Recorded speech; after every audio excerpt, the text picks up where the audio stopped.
বিদেশি বিনিয়োগে প্রণোদনা দেওয়ার কথা ভাবছে সরকার। কেউ বিদেশি বিনিয়োগ নিয়ে আসলে সেই ব্যক্তিকে প্রণোদনা দেওয়া হবে। বিকেলে রাজধানীর ফরেন সার্ভিস একাডেমিতে সামিটের বিস্তারিত তুলে ধরতে আয়োজিত সংবাদ সম্মেলনে এই কথা জানিয়েছে বাংলাদেশ বিনিয়োগ উন্নয়ন কর্তৃপক্ষ বিডা। আর এ সময় প্রধান উপদেষ্টার প্রেস সচিব জানান, বিমানবন্দরের 3rd টার্মিনাল চালু করতে কমিটি করে দিয়েছেন প্রধান উপদেষ্টা। আর পাশাপাশি নেপালের জন্য করা হবে অর্থনৈতিক অঞ্চল। সংবাদ সম্মেলনে 10টি অর্থনৈতিক অঞ্চল বাতিল করার কথাও জানানো হয়েছে।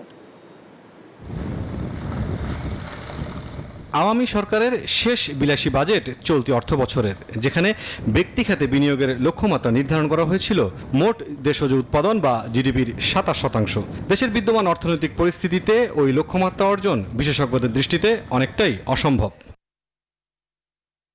আবার কেন্দ্রীয় ব্যাংকের হালনাগাদ তথ্য বলছে 2024-25 অর্থ বছরের প্রথম 8 মাসে মোট বিদেশি বিনিয়োগ এসেছে মাত্র $82 কোটি, যা গত অর্থ বছরের একই সময়ের তুলনায় 20% কম। এমন পরিস্থিতিতে দেশে বিনিয়োগ আকৃষ্ট করতে অন্তর্বর্তীকালীন সরকারের 8 মাসের মাথায় আয়োজিত হয় বিনিয়োগ সম্মেলন। আয়োজনের অংশ হিসেবে 40টি দেশের 450 জন বিনিয়োগকারী ঘুরে দেখেন 3টি অর্থনৈতিক অঞ্চল, বিনিয়োগের জন্য তুলে ধরেন নানান পর্যবেক্ষণ। বিনিয়োগ সম্মেলন নিয়ে উচ্ছ্বসিত ও আশাবাদী দেশীয় উদ্যোক্তারা বলছেন, বিশ্বের বিভিন্ন দেশে বন্ধ হয়ে যাওয়া আন্তর্জাতিক প্রতিষ্ঠানের কারখানাগুলোকে দেশে স্থানান্তর করার সময় এখনই। ফ্যাক্টরিগুলো বিদেশে বন্ধ হচ্ছে, ওটাকে যদি রিলোকেট করে তাহলে আমাদের সুবিধাটা কি? সুবিধাটা হলো যে আপনার ক্যাপিটাল ইনভেস্টমেন্টটা লাগছে না, আপনি আরেকজনের গড়া ইন্ডাস্ট্রিটা রিলোকেট করে নিতে পারছেন।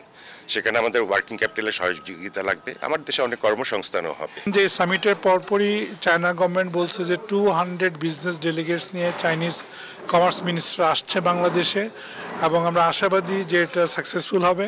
এদিকে সামিট শেষ হওয়ার 2 দিন পর রোববার সার্বিক বিষয় নিয়ে সংবাদ সম্মেলন করে বাংলাদেশ বিনিয়োগ উন্নয়ন কর্তৃপক্ষ বিডা। বিদেশি বিনিয়োগে প্রণোদনা দেওয়ার সিদ্ধান্তের পাশাপাশি 10টি অর্থনৈতিক অঞ্চল বাতিলের কথা বলা হয়। একটা হচ্ছে যে এফডিআই তে আমরা প্রণোদনা দিতে পারি কিনা, এটা নিয়ে আমরা একটা ডিসকাশন করেছি। যে ধরেন বাংলাদেশি একজন প্রবাসী নন রেসিডেন্ট বাংলাদেশি যিনি চায়নায় থাকেন, তো উনি যদি একটা $100 মিলিয়ন ইনভেস্টমেন্ট নিয়ে আসেন, তো আমরা তো বাংলাদেশের রেমিটেন্স পাঠালে 2.5% করে ক্যাশব্যাক দিই। ভদ্রলোক যদি $100 মিলিয়ন ইনভেস্টমেন্ট নিয়ে আসেন, তাকে আমরা কেন একটা পার্সেন্টেজ কনসালটেন্সি হিসেবে দিতে পারি না বা প্রণোদনা হিসেবে দিতে পারি না? 3rd টার্মিনাল কত দ্রুত এটা চালু করা যায় সেই জন্য একটা কমিটি করে দেওয়া হচ্ছে, তারা কাজ করবে। নেপালের জন্য একটা এক্সক্লুসিভ জন্য ইকোনমিক জোন করার কথা বলেছেন। সংবাদ সম্মেলনে জানানো হয়, 1,45 লাখ টাকা খরচে 4 দিনের বিনিয়োগ সম্মেলন থেকে এখন পর্যন্ত 3,100 কোটি টাকার বিদেশি বিনিয়োগ এসেছে। মুরসালিন হক জুনায়েদ, নিউজ 24, ঢাকা।